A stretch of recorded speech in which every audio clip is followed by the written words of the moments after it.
Okay. Peace. And now, ladies and gentlemen, boys and girls, children of all ages, stay tuned for another original Studio B production right here on the Voice 17104.com. Welcome, my brothers and sisters, to the Richard James Show on 17104, The Voice.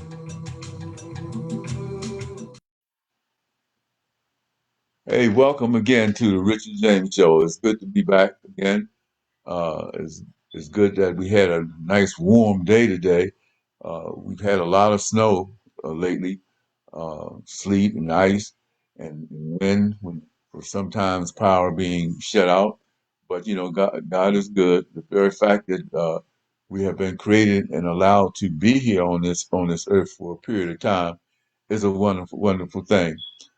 Today, I'm going to reflect back on some of the things that we've discussed in the past, but I want to lift up uh, uh, our whole struggle and do an historical overview. And there's a couple of individuals that I'm going to lift up. Uh, One not well known nationally, the other is well known and been given what I call a bad rap. Uh, but I want to talk a little bit about and start off with a historical overview with our history. The first thing I want to say, and I've been looking at a lot of videos and reading a lot of material, and what really uh, somewhat annoys me is the ignorance that even some of our historians have to say that basically our history started in 1619 when slaves were brought to Jamestown. That is just factually incorrect.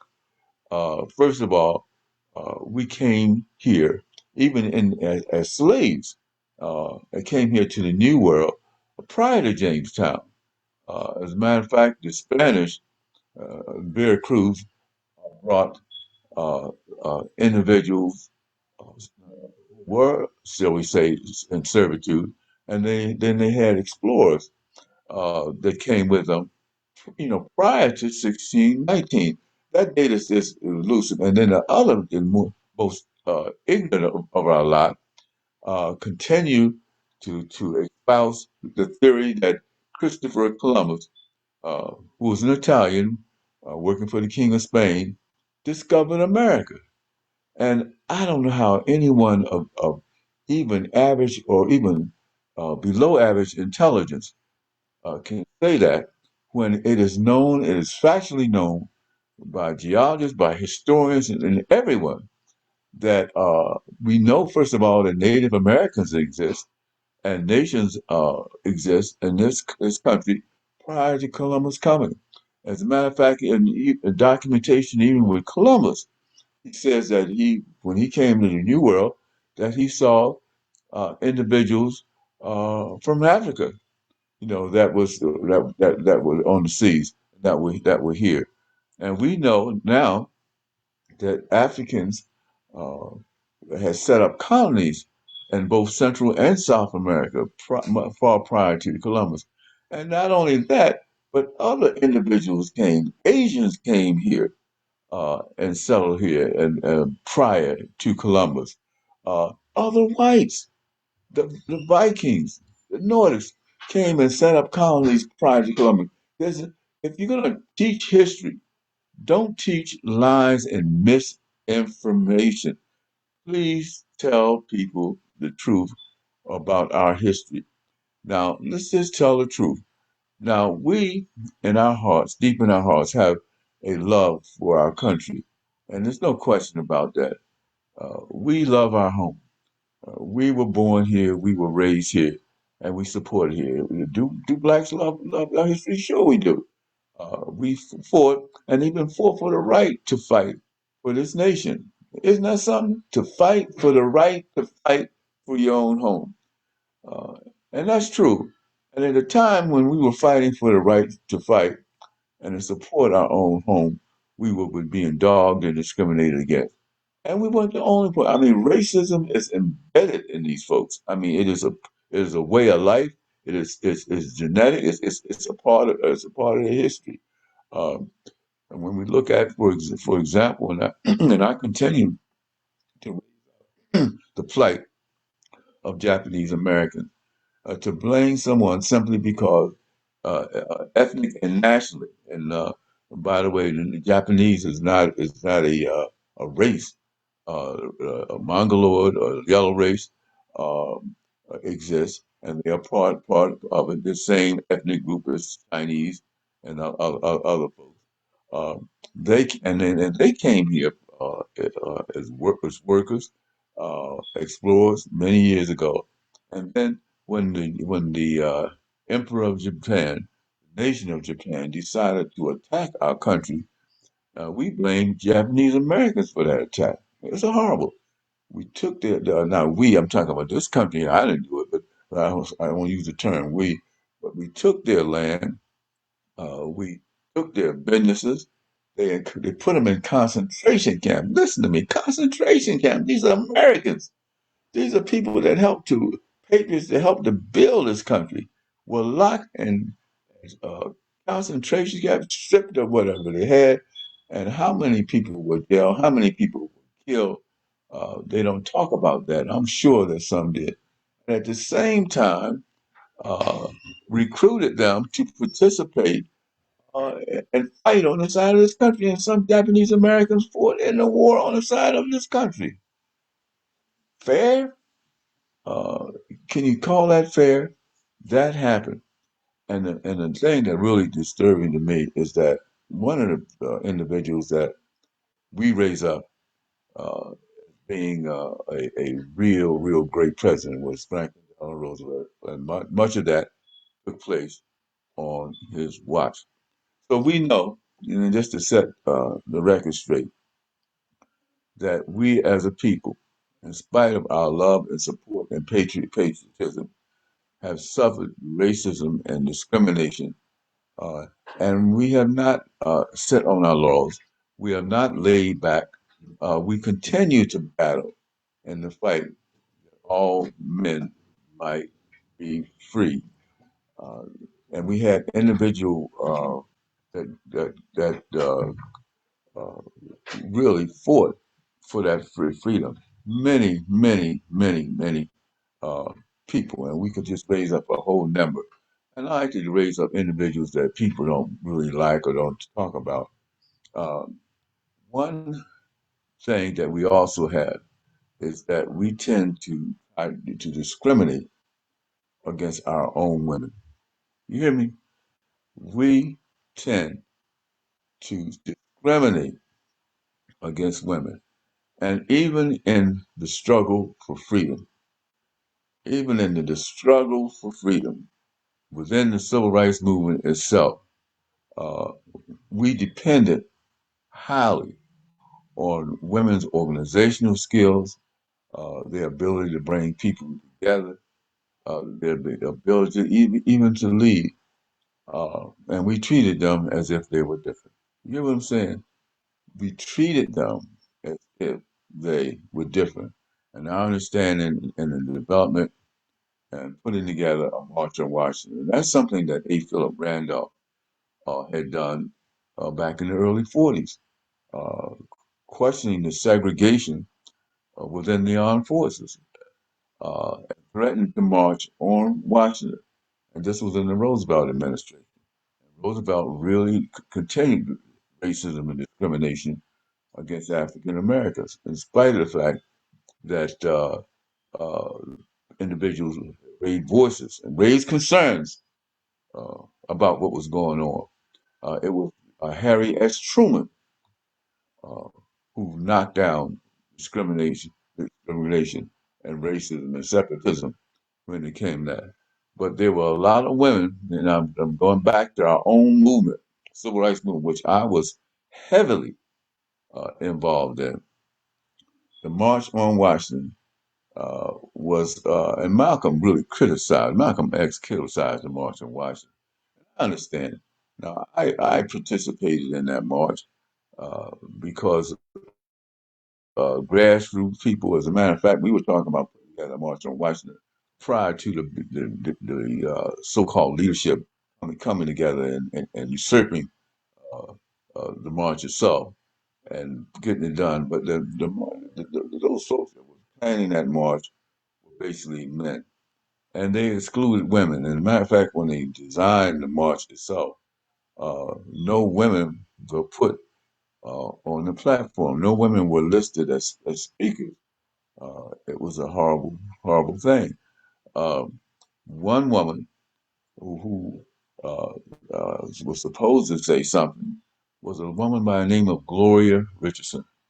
Now, you've heard about Rosa Parks through one incident of her sitting down on a bus, and Rosa was not the first person to do that, but they love Rosa, so they Rosa did challenge the system and did sit on the bus, and that was a test case that was put together, by the movement.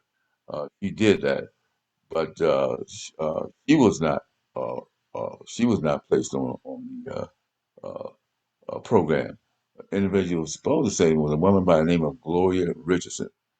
Gloria Richardson, I understand, passed and last year, but she at the age of 96. Gloria Richardson was a tremendous human being. So I'm going to lift up a couple of people that other folks have not really wanted to lift up. And one of those individuals is Gloria Richardson. Gloria Richardson was from Chambersburg, Eastern Shore, Maryland, and she headed up the civil rights struggle in Chambersburg. Uh, Nonviolent resistance was what she believed in, but nonviolent resistance preserving the right for self-protection. Um, Chambersburg was individuals were very violent and they uh, threatened the communities there. So the folks put together an organization that protected themselves. Gloria Richardson uh, became very close, and one person that did believe in the respect of women and believed in the ability of women to organize and do things was Malcolm X. So Gloria worked very closely with Malcolm X and putting together an organization for African American Union. I think unity. They call it ACT. They had their national conference, believe it or not, in Chester, Pennsylvania, and Gloria was there. Malcolm X was there. Uh, Stanley Branch, who was the executive director of the Committee for Freedom Now, was there. We had a number of very positive and national leaders that joined in with Malcolm. And one of the persons that really helped to put that together and to make it work was Gloria Richardson. Wonderful lady that was involved uh, from the very start and doing some good. Now, to tell you the truth, another thing that I'm going to do in this show is lift up another individual that I think have been given a bad rap, and that's Louis Farrakhan. Louis Farrakhan is the head of the Nation of Islam. And in the second half of my project, I want to talk about something that no leader has ever done. No leader has ever done. No leader has put together a march or a demonstration in Washington, D.C. with over 1.5 million people. Not done. And when you talk about not just 1.5 million people, you're talking about 1.5 million black men. Interesting thing about it is Louis Farrakhan showed more respect for women than Martin Luther King's crowd. He had showed us Maya Angelou was on the DSS and spoke and read one of her beautiful poems. So he respected women. Uh, he included them. They were part of the plan. They were part of the organization within the context of the precepts and shall we say, the way the Nation of Islam or Muslim do things. But we're going to talk about them second. But the first thing that we want to do is to start out our program and really taking a real look at Gloria Richardson. And another thing to Gloria didn't just stay in shall we say, in Chambersburg, Maryland. as I said, she traveled to Chester and she participated in the marches that existed in Chester, Pennsylvania, against segregated schools and against, uh, shall we say, the discrimination and employment and just the way of life in Chester. She worked with us. She marched with us. She went to jail with us. She helped us to get our act together. So I'll say no more. We'll look at this video and then we'll say a few words afterwards, and then we also get into Minister Farrakhan. And I think because we were all in one place, in one ward, which I don't know who designed that, except that there was one black ward and 4 white wards. And, it made us, I think, more cohesive. As I grew up, I can't remember, I don't think we talked about racism and stuff in my house. I know my family knew about it. And in the second ward, I do know that I knew where I wasn't supposed to cross on Ray Street and where I wasn't supposed to go into stores. But that became almost like, well, that's what your life is like. Until we got to the 60s. So tell me about that. Like, let's go back to 1961 when the Freedom Riders Yes, when the free. Yeah. Well, my father had died. I was running the drugstore. And there was all this stuff going on Route 40. I was working from, I guess, 9 o'clock in the morning to 12 o'clock at night because we had ice cream bars beside the pharmacy part and patent medicines and things. So I just vaguely knew about, and did not think they would ever come to Cambridge. But my uncle was a bail bondsman and his son.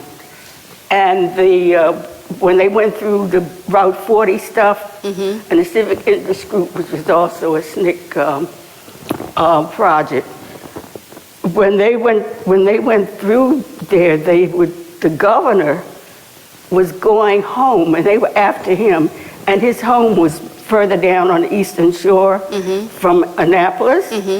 And so the people got on the buses and contacted my uncle to as they went down, they went into Salisbury. Salisbury opened up its doors. As they went down, and each of the larger cities on the Eastern Shore caved. So when they got to Chrisfield and arrested them, my uncle bailed them out. And on the way back, for them to go back to Baltimore, my cousin said to them, well, if you all really want to attack them, you need to come to Cambridge, Maryland. Oh, so that's how And so that's how they got there. So there were 2 SNCC field secretaries. At that time, they were doing one in a pair, one black, one white. And they stopped off there. And in the beginning, because SNCC was so involved in voter registration and that kind of thing, they were going for voter registration, but people in the second ward had been voting. And they had a high participation rate. Yes, they did. And so I was going back and forth, and they were having a demonstration. Oh, I forgot one thing. Okay. They had one big meeting, and that's when, because everybody was very calm in Cambridge in terms of the black community. And they had one of the churches had this big rally. And I guess about 400 or 500 people went out to the rally. What These church was people that? I had never heard say a word, even in the drugstore, about segregation, anything, but they all out there at that church. And so then people realized that there was a underlying problem there. And it was really those people, older people in the churches and in the community in general, that first formed a kind of advisory committee. People that never talked to me, scholars supposedly always like to say that I appointed somebody from the welfare roles on there. But I didn't appoint anybody. They were part of that group that went out to the church and began to form. And then at that point, we thought, only the high school kids could demonstrate anything. So they just backed them. But a lot of their beginning policy came from that first group of people, and they backed the youngsters, which was 16, 15, 13. We had that were in jail. We had, people there. People today think everybody was adult. SNCC was always very young people, and in fact, once the kids had gotten the town almost shut down, then the ministers fled. Oh. They went over and they were going downtown making deals. So then the kids got very depressed, and their parents got together and raised money and sent me and my cousin down to Atlanta office to see if we could have, because we were adults, if we could, take over. And they said yes. So we were the first adult group that SNCC had. And we came back and began to move forward. But the children had dropped out. And so after about 3 or 4 months, but maybe mid-62, they started coming back because they were very disappointed. They'd gone out, they'd gone to jail, had done everything, and here were people making deals based on their being quiet, and we'll discuss it, that kind of thing. Right. So we went down and came back because we also needed some technical assistance. But after that, I don't know why I thought that we weren't really that concerned about going into the soda fountains and places. So we did a survey. I made a survey, and the young grammar school kids took that around on weekends. And we asked people, what about their housing? Did they have plumbing? Did they have this and that? How did they write? Did they want to go into the 10-cent Woolworths fountain or what? So that public accommodations came down the bottom of the list. Was housing, desegregation of schools, all the things that we did in the agreement, really. And there were some students coming in, white students coming in from Swarthmore College. They took the survey cards back, and the professors up there did the correlations on that and came back and gave us the numbers. So actually, when we made the agreement with Robert Kennedy, we had given him that survey, and it was totally apart from the census. We had a 9% unemployment rate generally in Cambridge, but for the black community, it was something like 70%. Did you say 70? Yes, 70. So what had happened with that is that when the Phillips Packing Company and black folks only had mainly jobs that were laboring jobs in the factory. But when that closed down, they didn't have anything. A lot of people had had been able to get themselves together and buy homes and stuff. But that whole packing company collapsing, so they couldn't even go and do the jobs of canning stuff and picking the vegetables and the oyster things. So it got, of course, worse. Right. Do you think that marked the beginning of another decline? That the Phillips collapse kind of started the second decline? Yeah, well, during those 3 years, nothing really happened. They were businesses that came in air packs, and when they came into the community, and they would come out to the meetings and pretend they were going to do whatever. In the meantime, the aristocrats in Cambridge that had helped put it together, as well as the state of Maryland, began paying people down out the county to come in and fight. And in that, and the Cambridge Nonviolent Action Committee had two things going. One, in the daytime, we ran legal demonstrations and picketing following the law, whether they arrested us or not. At night, when people came out to shoot and light Molotov cocktails in the black community, then a second group formed. And there were men there that had been in World War I and II. And so they got, and they were hunters, because the whole Eastern Shore, people hunted. Everybody hunts, right. So they formed a second group, and there was kind of a, well, I think people outside of Cambridge were very disturbed. But for those there, for us, it was, they would send somebody and say, well, how are the negotiations going on now? And whether we said yes or no. They would protect the community. I think the first thing we had, in the end, they were 9 white folks shot and no blacks. Oh, so, I did not know that. Oh, yes, no, that was true. So I don't know what they thought was going to happen when they started. And then black men were really upset because they had grown up sometimes playing ball with these people, and even though the schools were segregating, but they'd have relationships at work, and occasionally somebody white would come out and go attend their weddings or whatever. So they, I guess, also were hurt at a certain level, and also they weren't going to let anybody come in and shoot up that community.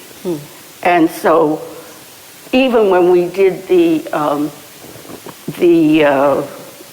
as they say, the treaty for Cambridge at the Department of Justice, the federal government had to send people. They had people all up the highway out here, probably every mile and a half, that they would pass us off in the car because the people in Cambridge on the committee were going up there.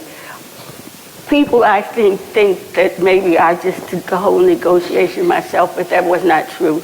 Who else was there? People on the executive committee of CNAC. Okay. So they all went up there. We were going back and forth before that day when they said that we had made the arrangements with Robert Kennedy. I think with him, when we went up there the first time, I thought he was a janitor because I'm expecting this attorney general dressed up in a suit and tie, and he had on like khaki pants and not a t-shirt but a regular shirt, and I was getting ready to just pass him on by, smile and pass him on by. When all of a sudden I looked at him, I thought, is that Kennedy? And so it proved it was. But I think the thing that really got him involved, I told him, they're treating us just like they treated you all when you were Irish and came into this country. And he stopped. And then we gave him the census report, and it went on from there. But we thought that he would be the proper person because when his brother was running for president, they said he could really get nasty and twist people around and fight. So and essentially that's what he did down here because he threatened to close the post office and a lot of things that went on behind the scenes.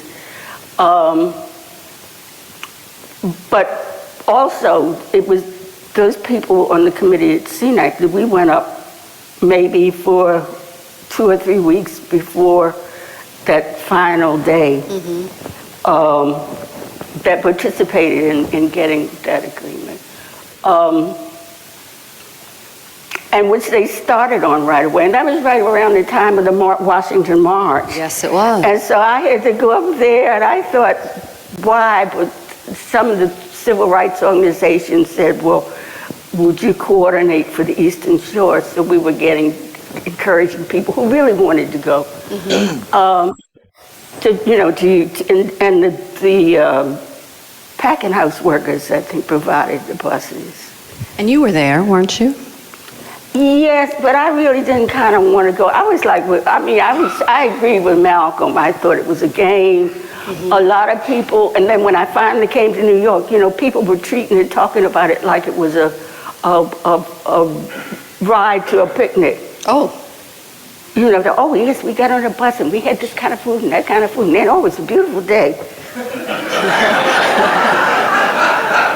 then I thought, what?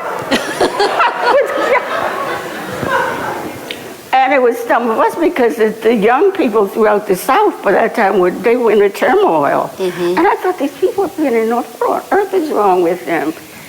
But anyhow, during that time, but they did begin working on that agreement. People, there were maybe 4 or 5 families, black families in town that thought they were, I guess they were wannabes that did not like us. And mainly were counterproductive. In the end, because they invited somebody from the NAACP and they wanted to do public accommodations, they put that piece in there that we really didn't want because I knew that was going to be a problem. And then, of course, when we said we weren't going to participate and vote. Yes, tell that story.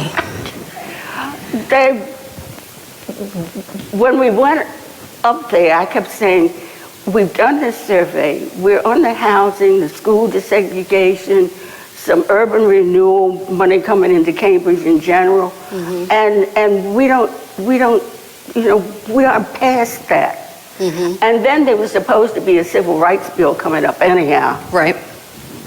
But anyhow, they continued to put that in there. So then, when people talked about, I knew they were going to petition. Our enemies were going to petition it. Yeah. And so when that came up, nobody in the Second Ward wanted to vote on it. And people really did not want to vote. We're here, we're born here, we've been here for generations. Why should we vote on whether we go into some little, as they said, cheap soda fountain? So that was our position, of course. You caught a lot of flack about that. Oh yes, they had. Martin was losing his mind, and NAACP, who did not support us anyhow. Right, that's important. Yeah, no, and so these people were jumping up and down. And then SNCC had a fundraiser in New York with Frank Sinatra and people. I got tricked into going up there, and when I got in the balcony, there was Senator Brewster and his folks on one side, Martin and a man from Texas that was Lyndon Johnson's top guy, that guy. And it's sitting in the I forgot the boxes beside me, and I want to look at the show going on, and all they wanted to do was tell me about my position because they couldn't vote down in wherever it was, Alabama, Mississippi, and that we should not, and I should not take that position, and I should get up and do it. So I didn't finish seeing the program because I got mad. And just got up and let some people hear. This has to be a game. And instead of trying to see that I got to see the show, there's something else going on here. So do that. But I think, I don't think we should have been voting on whether we could go into a store or whatever. And we didn't just get here because people on the Eastern Shore have been here for generations. So we did that, and they lost it. And then, of course, the Civil Rights Bill came along. I think we sent out a team to test that up and down the shore in Ocean City and whatever, groups of black and white young people. But, and we weren't really that interested in the public accommodations thing, too. All right. All right. What a wonderful lady, Gloria Richardson, one of the founding members of the movement. Gloria Richardson was one of the founders of SNCC. She was a wonderful woman, and she helped out wherever she could. She came into Chester and Philadelphia, and was very, very supportive of us and everything we tried to do. March with us to gel with us. Unfortunately, she passed last year. I think she got up to be close to 100. She lived a very long life. She was a beautiful woman and had a beautiful mind and continued, uh, as you can see, to support the things that were right and things that were correct. So I'm just lifting up sometimes some of the voices of individuals that, uh, we shouldn't depend on the media, the national media, to like who our leadership is. We have got to stop doing that. We've got to, shall we say, we need our own journalists. We need our own forms of communication.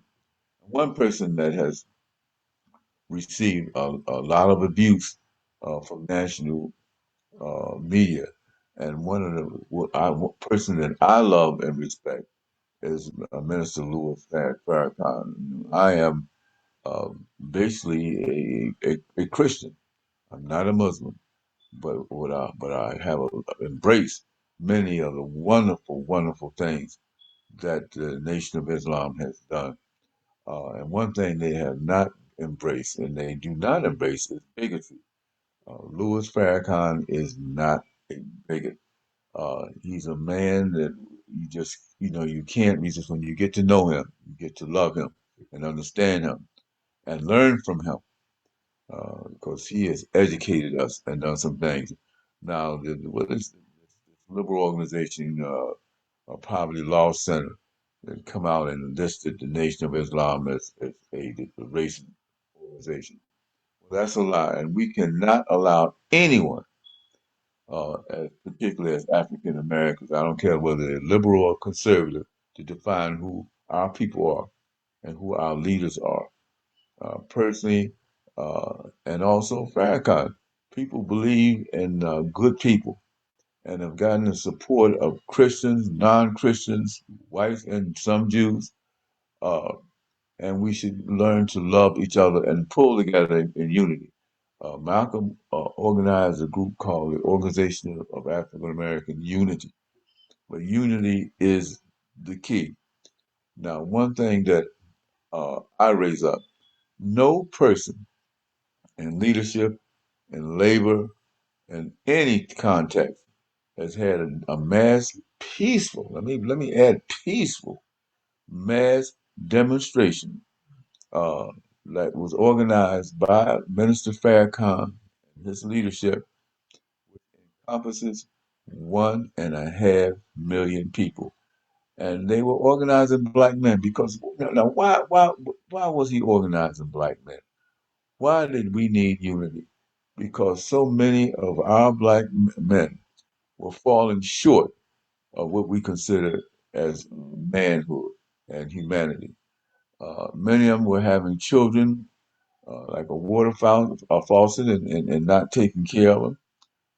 Some of us were going into criminal kinds of behavior, um, and attacking and killing each other. And we still had that thing.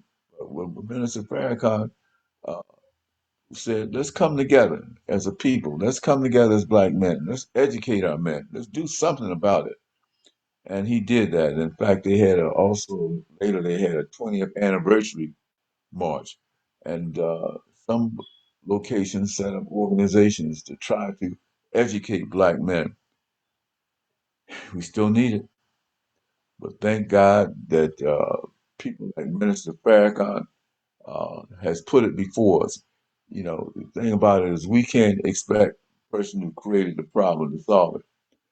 We have got to solve that for ourselves. There's some things we can't expect somebody to wash us up and do things for us. We need to do it for ourselves, take care of our families, that kind of thing.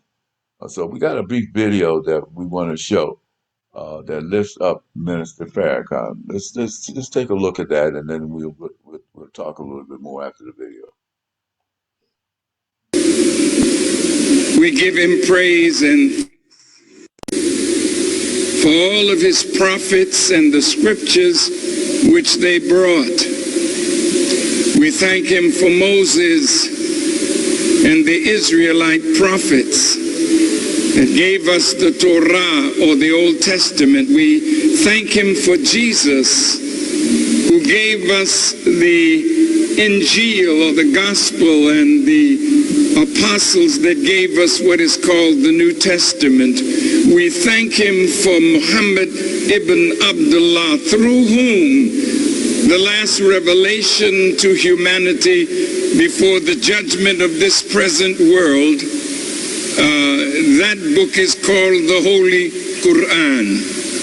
I am a student of the most honorable Elijah Muhammad, and I could never thank Allah enough for his merciful intervention in our affairs in the person of Master Fard Muhammad, the great Mahdi, who is in the world and is championing the liberation struggle of our people, particularly in the United States of America.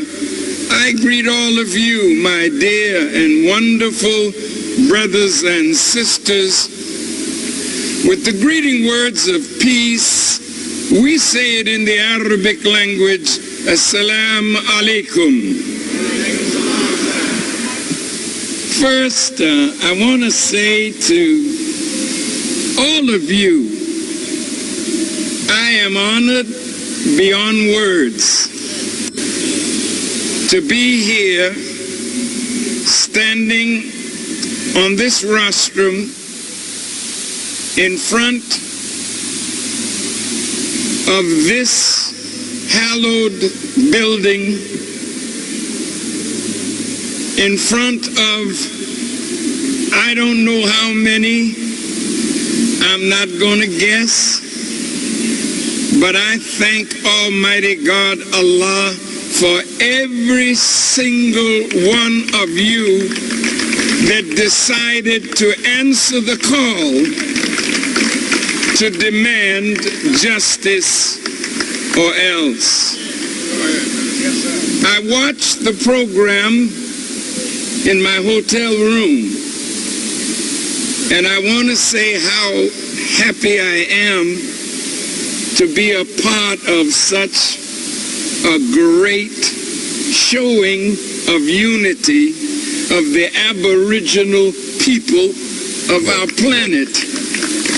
I want our Native American family and Brother Night Wolf, my brother, I'm sorry that they cut you a little short, but I want you to know how favored you are as a Native American giant standing for his people. The native people who came in their native dress, this is not like going to a football game with the Redskins. They are not here as some mascot. They are here because they are the original owners of this part of the earth, and we honor them with the honor that they are justly due.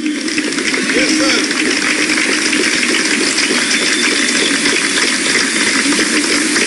Their suffering in their land is very great. So all of those who cry for justice, no cry is greater than those who have suffered the most.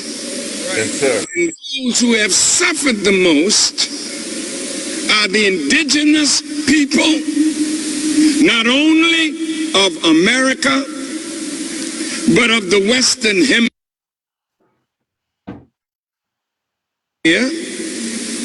and those of us who were brought into America not as pilgrims, not as Puritans, not seeking another way of worship, but in the holds of ships, to be made the burden bearers of the real citizens of America. It's hypocritical for us to say that we are citizens and we are still trying to get civil rights while at the same time we are denied the human right of self-determination. I'm honored to be here in front of this great house that was built by black slaves. So I don't think I'm encroaching on any American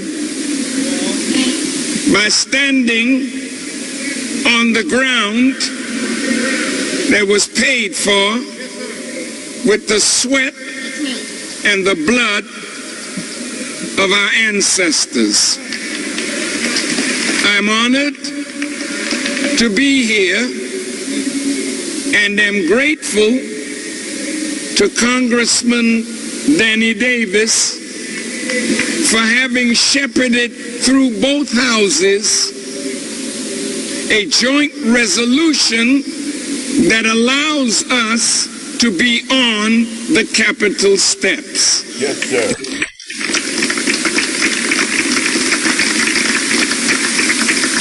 I was so touched by our Native brothers and sisters and our Hispanic brothers and sisters, and some who are black may say, Farrakhan, why are you talking to all of these different ethnicities? We have to accept our position. I loved my sister and those standing with her who championed the call that Black Lives Matter. Yes. I felt so happy to see her and to hear her and to know, and for her to know that she and Black Lives Matter are welcome, have a cherished spot because they represent the future leadership. These are not just young people who happen to wake up one morning. Ferguson ignited it all. So all the brothers and sisters from Ferguson, all the brothers and sisters that laid in the streets, all the brothers and sisters that challenged the tanks, we are honored that you have come to represent our struggle and our demand. Again, I'm grateful for the choir that sung and the brothers and sisters that sang. For Brother Rasul Muhammad and his wonderful song that he wrote about the great liberator Emiliano Zapata, and to all of you who made this day so far what it is. Every member of the clergy that prayed this morning, the Muslim, the Christians, the various prayers that were said, the native people who have their native places, their teepees and whatnot on the grounds. Yes.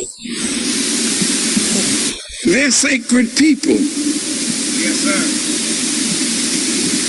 and they deserve justice. Yes. And we,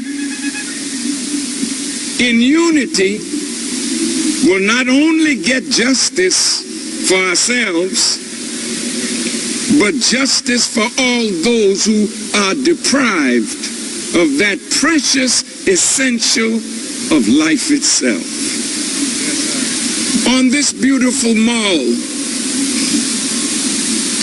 which was a slave center hundreds of years ago, right here, down this mall, there used to be slave pens. And in that movie, 12 Years a Slave, the black brother was brought here, down on my left side, your right side, in a little yellow house where he was severely beaten before he was sent off to be a slave unjustly for 12 years. I feel the cry of our ancestors, the pain of those on whose shoulders we stand. I feel that the ancestors are happy that a young generation has arisen. I saw the faces of the young in line trying to come in, and they made it, I guess, safe, but they made it difficult. But the young stood in their place until they could get in, because that's who we work for. We who are getting older, and I'm speaking now of myself and my generation, what good are we if we don't prepare young people to carry the torch of liberation to the next step? What good are we if we think we can last forever and not prepare others to walk in our footsteps? So to the young that are here, we honor you. We know who you are, and we will not forsake our duty to you. There are some elders that are not worthy to pass on the legacy of their cowardice to our young people. Amen. Our young people will not listen to those made in America, made by America, and want to bow down in America to that which has given them hell. These young people are looking for fearless leadership, but leadership that cannot be bought. Leadership that is willing to sacrifice its life to see a better future for our children. I'm honored that my brother and friend, Father Pfleger, is here, who is a great fighter in Chicago. I'm honored that Korah Master Barry is here.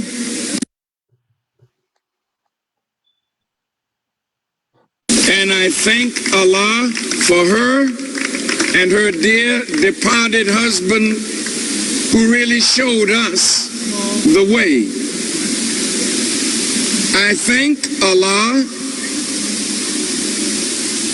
for all of you who want to sacrifice in some way to make a difference. There can be no freedom, no justice, no equity without the willingness of some to sacrifice for the rest. What good is life if we're not free? Amen. What good is it to be alive and every day that you live you see your people suffering? What good is it to continue in life under tyranny? So there must come a time when we say enough is enough. It must change. And I am willing to do whatever it takes to bring about that change. I thank Allah for Brother Makandal from Haiti and Brother Vladimir from the Dominican Republic, two great brothers that Islam has brought together, but the machinations of white supremacy is trying to keep apart. Haiti and the Dominican Republic used to be called Hispaniola, and it's the first place that the wicked one, Columbus, set his feet. Tomorrow they say it's his birthday. I think it's tomorrow or the day after, Monday. But no indigenous people want to celebrate. Right. The man who came and dislodged them. A man who came seeking a new route to India and ended up in America. And when they saw the original people that they saw, well, they must be Indians. Because we white folk don't make mistakes like that. But they're not just Indians, nor are we African Americans. We were here before a continent named Africa was named. We were certainly here before America's Vespucius, and this part of the world was named after him. So we don't diminish ourselves by naming ourselves after Johnny-come-latelys. That's right. We're coming down. Original people of our planet, and we're coming down to the end of our show in terms of time. That's a wonderful, wonderful, wonderful speech. And you heard the diversity. You heard it for yourself. Minister Farrakhan uplifting all people, supporting Minister Farrakhan, attacking the notion that Christopher Columbus discovered America. Really saying some of the same basic things, that I said. And thank God for him. May he continue his good work. We're getting up there. I think Minister Farrakhan is up there in his 90s. I'm in my 80s. But we need to continue to raise up the truth, and based on love. Assalamu alaikum. Peace be unto you. In whatever language, it says the same thing. And we need to reach out with love, particularly those who are trying to do good for everybody. Well, it's been a great show. We've enjoyed ourselves. We're getting down to the end. I always like to remind folks that we still are down at the market, Lebanon Valley Market, at 35 South 8th Street in Lebanon. And here's a picture that my good friend Alan Olson put together, showing the jewelry, showing the art, the original art, the statues, that's there. Come down and see us. We got some wonderful stuff. There's some of the African clothing that we have. We call it African Paradise. And that's exactly what it is. So we need you to come down and give us the support, and we'll support you. It was fair. And there's no way in the world that any business can survive without support its customers, without the support of its people. And I can't survive. Stopping by to say hello uh, would not do it for me. If you stop by, please. We got things from 50 cents on up to a couple of $1,000, just depending on what you want to buy. But please give support to us. We have a website, and you'll be able to purchase some things online pretty soon. We're going to set that up. We got a tremendous shipment of drums and other things. So I want to thank everyone. I want to thank Thomas as I have to do that. I think it's really critical and important that his family have decided to set up this medium, and they do a great job of it. They do a wonderful job of it, communication as well. Next week we're going to have a special on, and take a look at it. It's going to be on I think it's the 23rd, for myself and Reverend Dr. Nathaniel Gaskin uh, are going to share our experiences and share our history, and we're going to do a special together. And I'm really looking forward to it. This great man has been an institution, not only in Harrisburg, but an influence throughout the country. Great communicator, great human being. So look for that special. That's going to be next Wednesday. And next Tuesday, we're going to have Eliseo Rosario, who is a great photographer and a medical doctor. So God bless you and keep you. And may heaven smile upon you. Much love and adoration from your friend, Richard James. So long until we see you again next week. Take care.